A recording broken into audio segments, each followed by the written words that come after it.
بسم الله الرحمن الرحيم. السلام عليكم ورحمة الله تعالى وبركاته. الحمد لله. எல்லா புகழும் அல்லாஹ் ஒருவனுக்கே உரித்தாகட்டும். அவனுடைய அன்பும் சாந்தியும் சமாதானமும் உலகத்தில் உள்ள அனைத்து மக்களின் மீதும் உண்டாகட்டும். ஆமீன். மாஷா அல்லாஹ். இந்த ஜும்மா அன்னைக்கு ஃபஜ்ர் நேர சிந்தனை அப்படிங்கிற தலைப்புல பலதரப்பட்ட கருத்துக்களை, பலதரப்பட்ட சிந்தனைகளை தொடர்ந்து நாம பேசிக்கிட்டே வர்றோம். இது ஒரு பயான் நிகழ்வாக மட்டும் இல்லாம, இது ஒரு ஐடியாலஜிக்கலி, ஒரு கருத்தியல் சார்ந்து ஒரு சமுதாயத்தை கட்டமைக்கணும் அப்படிங்கிற ஒரு ஆழமான சிந்தனை மாற்றத்தை நம்ம பேசிக்கிட்டு வரோம். அல்ஹம்துலில்லாஹ். இப்ப இன்னைக்குள்ள டாபிக் வந்து மிக முக்கியமான ஒரு டாபிக். நம்முடைய வாழ்க்கையில, நம்முடைய வீடுகள்ல பரக்கத் பெருகுவதற்கும் பரக்கத் பெருகுவதற்கும், ஒன்று பரக்கத் அதிகமாகணும், இன்னொன்னு பரக்கத் அதிகமாக வீட்டுக்கு வரணும். ரெண்டுக்குமே என்ன செய்யணும்? நம்ம வீடுகள்ல எப்படி நம்முடைய வீடுகளை அமைச்சுக்கணும், நம்முடைய வருங்கால சந்ததிகளை எப்படி உருவாக்கணும் அப்படிங்கிற ஒரு ஆழமான ஒரு முக்கியமான சிந்தனைகளை நம்ம பேசுவோம் இன்ஷா அல்லாஹ். ஒரு வீட்டுல பரக்கத் வரணும் அப்படின்னா, முதலாவதாக பரக்கத்துனா என்ன அப்படின்னு சொன்னா, அபிவிருத்தி. ஒண்ணு கொஞ்சமாக இருக்கும், ஆனா அதை கொண்டு நம்ம முழுமையாக திருப்தி அடைந்த மக்களாக மாறுவோம். நம்ம பரக்கத்தை கொண்டு நோக்கம் நிறைய பேர் என்ன நினைச்சுக்கிறாங்கன்னா, நிறைய கிடைக்கணும்னு நினைக்கிறாங்க. அப்படி இல்லை. பரக்கத்தை கொண்டு நோக்கம் என்னன்னா, அது குறைந்த நிலையில வரும், ஆனா மாஷா அல்லாஹ் அது திருப்திகரமான ஒரு குடும்ப சூழலை ஏற்படுத்தும். ரெண்டாவது பரக்கத்துக்கு விளக்கம் என்ன சொல்றாங்கன்னு சொன்னா, அதனுடைய எக்ஸ்பிளனேஷன் என்ன கொடுக்குறாங்கன்னா, குறைந்த நிலையில வரும், அந்த குறைந்த நிலை வந்து திருப்திகரமாகவும் இருக்கும். ரெண்டாவது, அது வேஸ்டான முறையில, வீணான முறையில நம்மளை விட்டு வெளியாகவும் ஆகாது. உதாரணத்துக்கு ஒருத்தவர் வந்து வெறுமனே மாசத்துக்கு ஒரு 20,000 10,000 தான் சம்பாதிப்பார். ஆனா அது அவருக்கு வீட்டுல சந்தோஷத்தை கொடுக்கறதுக்கு போதுமானதாக அவருக்கே தெரியும். ரெண்டாவது, திடீரென்று நோய்கள், கஷ்டங்கள், துன்பங்கள் ஏற்பட்டு அந்த பரக்கத் அவங்க வீட்டுல இருந்து வெளியாகாம இருக்கும். சோ பரக்கத் என்பது அதிகரித்து இருக்கிறது இல்ல. பரக்கத் என்பது போதுமான மனநிலை, அல்லாஹுடைய உதவி, அல்லாஹுடைய பாதுகாப்பு எல்லாமே கிடைக்கிறதுக்கு பேர் தான் பரக்கத். இதை முதல்ல நம்ம எல்லாரும் புரிஞ்சுக்கணும். இமாம்கள் நமக்கு சொல்லி கொடுக்கறாங்க, ஒரு வீட்டுல பரக்கத் உண்டாகணும், அந்த பரக்கத் அபிவிருத்தி அடையணும், அதிகமாகவும் இருக்கணும், தொடர்ந்து வரணும்னா நம்ம வீடுகள்ல சில செயல்களை செய்ய சொல்றாங்க. ஒன்று, அதிகாலை எழுதல். நம்முடைய வீடுகள்ல வந்து அதிகாலை எழுவதை கொண்டுதான் பரக்கத் வீடுகள்ல உண்டாகும். இங்க இஸ்லாமிய சமூகத்தினுடைய பெரிய வீழ்ச்சிக்கான காரணம் என்ன, பெரிய பலகீனத்துக்கான காரணம் என்னன்னா, அதிகாலை எழுவது நம்ம வீடுகள்ல மிகவும் குறைந்து போயிருச்சு. உலகத்திலேயே அதிகாலை எழுவது ஃபரதாக்கப்பட்ட, நம் மீது கட்டாய கடமை. அதிகாலை எழுதுறது சூரியன் உதிக்கிறதுக்கு முன்பதாக நம்ம எழணும். இது நம் மீது விதிக்கப்பட்ட கடமை. ஆனா இஸ்லாமிய சமூகத்துல அப்படிப்பட்ட ஒரு நிலை இருக்குன்னா, ஒரு 20% குடும்பங்கள்ல கூட அப்படி கிடையாது. மீது 80% குடும்பங்கள் அதிகாலை எழுகிறதே கிடையாது. வெறும் 20% குடும்பங்கள் தான் அதிகாலை எழுகிறாங்க அப்படின்னு சொல்லப்படுது. அதனாலதான் இமாம்கள் நமக்கு சொல்லுவாங்க, சுபுகுக்கு மட்டும் இஸ்லாமிய சமூகம் எழுந்த சமூகமாக மாறிடுச்சு, சுபுகுல மட்டும் பள்ளிவாசல் நிறைய ஆரம்பிச்சிச்சுன்னா இந்த சமூகம் வளர்ச்சி அடைஞ்சிருச்சு, வெற்றி அடைஞ்சிருச்சுன்னு அர்த்தம்னு சொல்றாங்க. அதனால நம்முடைய வீடுகள்ல அதிகாலை எழக்கூடிய பழக்கத்தை நம்ம ஏற்படுத்தணும். அது நம்முடைய வீடுகள்ல எல்லா நிலையிலும் பரக்கத்தை கொடுக்கும். நோய் நொடி இல்லாத, நல்ல கல்வி அறிவுள்ள, நல்ல பொருளாதார மேம்பாட்டுள்ள, குடும்பங்களுக்குள்ள அன்பு பரஸ்பரம் உள்ள ஒரு குடும்ப கட்டமைப்பு எப்ப உருவாகும்னா, அதிகாலை எழக்கூடிய சமூகமாக நாங்க மாறுவதை கொண்டு அந்த குடும்பம், அந்த வீடு பரக்கத்தடைந்த வீடாக மாறும். இது முதலாவது. ரெண்டாவது, வீடுகள்ல சலாத்தை அதிகப்படுத்தணும். அது ஆண்களும் சரி, பெண்களும் சரி, குழந்தைகளும் சரி. அஃஷு சலாம், சலாத்தை பரப்புங்கள் அப்படின்னு ஸல்லல்லாஹு அலைஹி சொல்றாங்க. சலாத்தை பரப்புறத கொண்டு அல்லாஹ் சந்தோஷம் அடைகிறான். அந்த வீடுகள்ல வந்து அபிவிருத்தி உண்டாகும், பரக்கத் உண்டாகும், மலக்குகளுடைய துவாக்கள் ஏற்படும், மலக்குகள் அந்த வீட்டை நேசிக்கக்கூடியவர்களாக மாறுறாங்க. அப்ப வீடுகள்ல ஆண்கள் வரும்போது சலாம் சொல்லி வீட்டுக்குள்ள வர்றது, பெண்கள் ஆண்களை பார்த்தோன்னே சலாம் சொல்றது, குழந்தைகளுக்கு சலாம் சொல்றது, குழந்தைகள் அத்தா அம்மாவுக்கு சலாம் சொல்லுது, வீட்ல உள்ள பெரியவங்களுக்கு அத்தா அம்மாவுக்கு சலாம் சொல்லுதல், அத்தா அம்மா நமக்கு சலாம் சொல்லுதல். இந்த சலாம் சொல்வதை கொண்டு வீடுகள்ல அமைதி, சந்தோஷம், பரக்கத், அல்லாஹுடைய பொருத்தம் எல்லாமே கிடைக்கும்னு சொல்லப்படுது. இப்ப 2வது நம்முடைய குடும்பங்கள்ல ஒரு பரக்கத் வாய்ந்த, அபிவிருத்தியான, சந்தோஷமான, அல்லாஹ் நமக்கு நிறைய உதவிகள் செய்யணும் அப்படின்னா, குடும்பங்கள்ல சலாத்த அதிகப்படுத்துங்க. 3வது என் வாழ்க்கையில உணர்ந்து நான் உங்களுக்கு சொல்றேன். சுஃப்ரா விரித்து சாப்பிடுதல். நம்ம எப்படி சாப்பிடுறோம்? நம்ம வீடுகள்ல எப்படி சாப்பிடுறோம்? அப்படிங்கிறத யோசிச்சு பாருங்க. தனி மனிதனாக சாப்பிட்டாலும் சரி, ஒரு குடும்பமாக உட்கார்ந்து சாப்பிட்டாலும் சரி, இல்ல யார் உட்கார்ந்து சாப்பிட்டாலும், அழகான முறையில பாய் விரிச்சு, அவங்களுக்கு சுஃப்ரா விரிச்சு, சாப்பாட நல்ல முறையில வச்சு, சந்தோஷமான ஹஜ்ரத் ஸல்லல்லாஹு அலைஹி வஸல்லம் சுன்னத்தான உணவு முறைகளை எப்படி சாப்பிட சொன்னாங்களோ, அப்படி சாப்பிட்டு பாருங்க. குறிப்பாக சுப்ரா விரிச்சு அந்த சுன்னத்த கடைபிடிச்சு பாருங்க. வீட்ல அல்லாஹ் தஆலா பரக்கத்த கொட்டு கொட்டுன்னு கொட்டுவான். கண்கூடாக நான் என்னுடைய வாழ்க்கையில உணர்ந்து நான் உங்களுக்கு சொல்றேன். தயவு செய்து வீடுகள்ல உட்கார்ந்து சாப்பிடும்போது, பெண்கள் இதன் மீது கவனம் செலுத்துங்க. அங்க டிவி பார்த்துக்கிட்டு ஒரு ஆளு, இந்த பக்கெட்டு ஃபோன் நோண்டிக்கிட்டு ஒரு ஆளு, இந்த பக்கெட்டு எதையாவது படிச்சுக்கிட்டு ஒரு ஆளு, இப்படி தனித்தனியா சாப்பிட வைக்காதீங்க. அழகான முறையில ஒரு இடத்துல டைனிங் ஹால் இல்லையா? கீழ சுப்ரா விரிச்சு 4 பேர், 5 பேர் உட்கார்ந்து, அம்மா சாப்பாடு குடுக்கணும். ஒரு குழந்தை போய் வாங்கிட்டு வந்து குடுக்கணும். இது மாரி முறைகள வீட்ல பயன்படுத்துங்க. அப்படி சுப்ரா விரிச்சு சாப்பிடும்போது, மாஷா அல்லாஹ் அல்லாஹுடைய மிகப்பெரிய பரக்கத் நமக்கு கிடைக்குது. குடும்பங்கள்ல பரக்கத் உண்டாகும். 4வது விருந்தினர்கள் வந்தாங்கன்னா, அவங்கள வரவேற்று அவங்களுக்கு உபசரிப்பு செய்யறது. எந்த குடும்பங்கள்ல விருந்தினர்கள் வரவேற்கப்படுகிறார்களோ, விருந்தினர்கள் உபசரிக்கப்படுகிறார்களோ, அந்த குடும்பங்கள் பரக்கத் வாய்ந்த குடும்பமாக மாறுது. அந்த குடும்பம் அல்லாஹ் நேசிக்கக்கூடிய குடும்பமாக மாறுது. அந்த குடும்பத்துல மலக்குமார்களுடைய துஆக்கள் ஏற்படுது. எந்தெந்த குடும்பங்கள்ல மலக்குமார்கள் துஆ செய்வாங்கங்கிறது தனி ஒரு இமாம்கள் நமக்கு அழகான முறையில சொல்லிக் குடுத்திருக்கிறாங்க. எல்லா விதமான வாழ்க்கை முறைகளும் நமக்கு இது. அத நாங்க பின்பற்றுறதும் இல்ல, உண்டு அத தெரிஞ்சுக்கிறதும் இல்ல, அத பின்பற்றுறதும் போய் சொல்றதும் இல்ல. அப்ப 4வது விருந்தினர்கள வரவேறுங்க. ஹஜரத் இப்ராஹிம் அலைஹிவஸல்லம் அவர்கள் அவர்கள் விருந்தினர்களை வரவேற்றுவதைப் போல உலகத்துல யாரும் செய்ய முடியாதுன்னு சொல்றாங்க. ஏன்னா, அவங்க விருந்தினர்கள் இல்லாம சாப்பிடவே மாட்டாங்க. அவங்க சாப்பாடே யாராவது ஒருத்தவங்க பக்கத்துல உட்கார்ந்து ஒரு விருந்தினர கூப்பிட்டு, அவருக்கு உணவு அளித்து தானும் உணவு சாப்பிடுவாங்க. அப்படிப்பட்ட ஹஜரத் இப்ராஹிம் அலைஹிவஸல்லம் அவங்களுடைய வாழ்க்கை முறைய அப்படித்தான் அவங்க வச்சுக்கிட்டாங்க.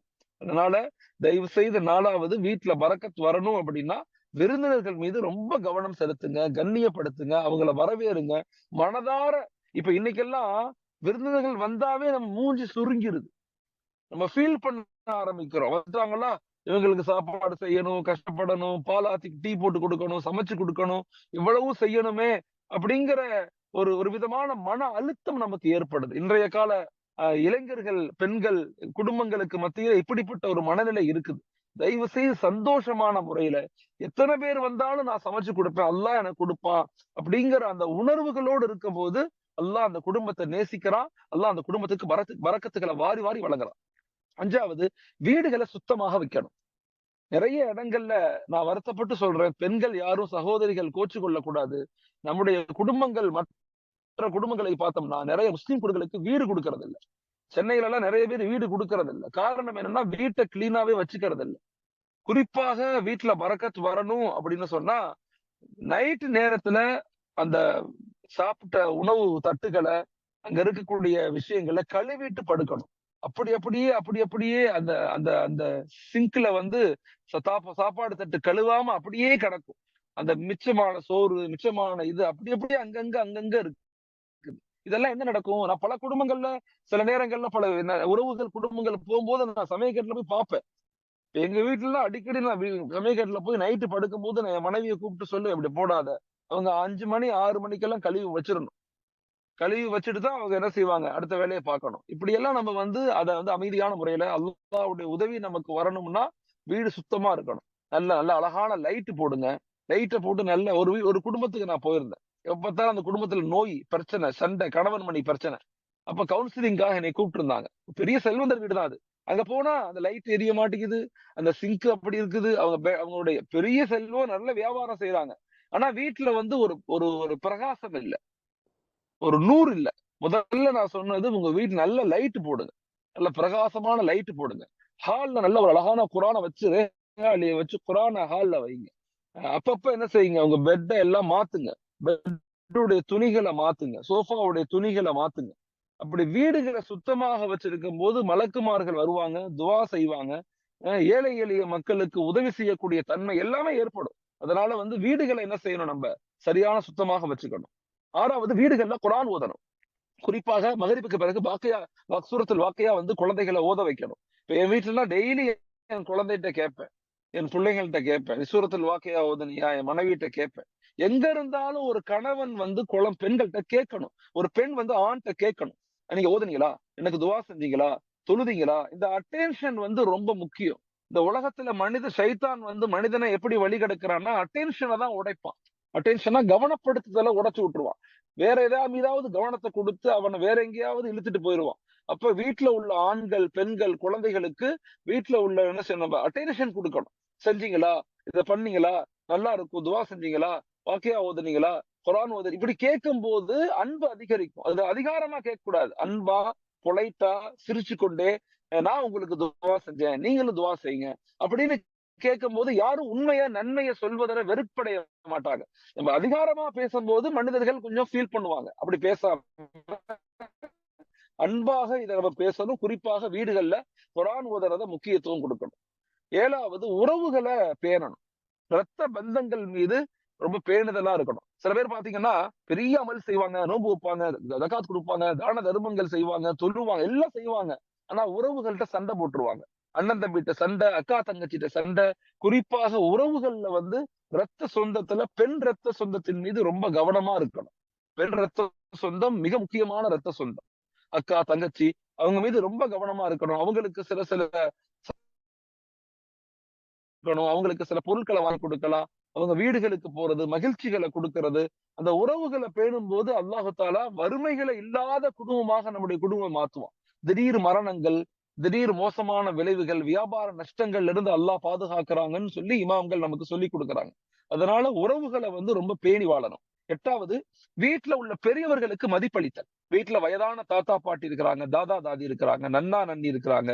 அப்படின்னா அவங்கள் மீது ரொம்ப கேர்ஃபுல்லா இருக்கணும். அவங்க இருக்கிற வரையும் அல்லாஹ் நமக்கு உதவி செஞ்சுகிட்டே இருப்பான். ஏன்னா பெரியவங்கள் வயசாக முடி நரைத்த மனிதர்கள் வீடுகள்ல இருக்கிறது பெரிய பரக்கத்துக்கான காரணம். நம்ம அவங்கள சுமைகளாக, கஷ்டங்களாக எப்படா இவங்க மௌத்தா போவாங்க அப்படின்னு நம்ம நினைக்க கூடாது. புரியுதா? அது வந்து ரொம்ப முக்கியமான விஷயம். அந்த பெரியவங்களுடைய துஆக்கள அடையறதுக்கு நாங்க முயற்சி செய்யணும். பெரியவங்கள் நம்ம கூட இணைந்து துஆக்கள அதிகமா வாங்குறதுக்கு, நம்ம குழந்தைகளுக்கு துஆ செய்வதற்கு நாம அவங்கள்ட்ட சொல்லிக்கிட்டே இருக்கணும்.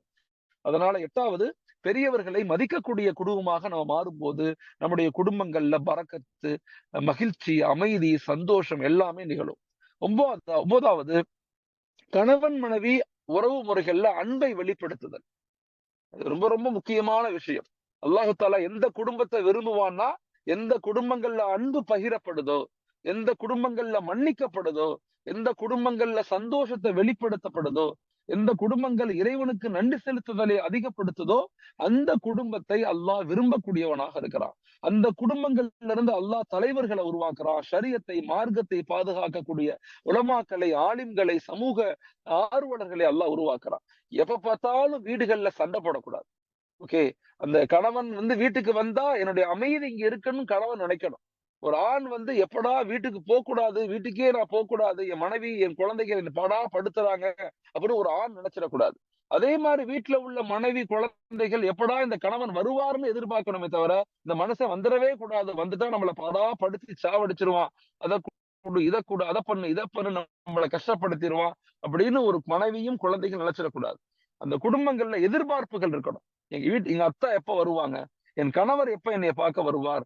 வேலைக்கு போனவர் எப்ப என்னைய பார்க்க வருவார்? அதே மாரி ஒரு கணவர் வந்து எப்படா வீட்டுக்கு போவோம்? மனைவிட்ட உட்கார்ந்து பேசுவோம். மனைவியுடைய கைய பிடிப்போம். மனைவிட்ட அன்பாக நடந்து கொள்வோம். மனைவி என் பக்கத்துல உட்காருவாங்க. அப்படின்னு ஒரு அந்த சந்தோஷம், அந்த நிகழ்வு அந்த குடும்பங்கள்ல ஏற்படணும். அப்படிப்பட்ட கணவன், மனைவி உறவு முறைகள நம்ம உருவாக்கிக்கணும். என்ன வாழ்க்கை இது? யோசிச்சு பாருங்க. க கட்டுன மனைவிய நம்ம நேசிக்கல, கட்டுன கணவர நம்ம நேசிக்கல, பெத்த குழந்தைகள நம்ம நேசிக்க முடியலன்னா, அது ஒரு வாழ்க்கையான்னு யோசிச்சு பாருங்க.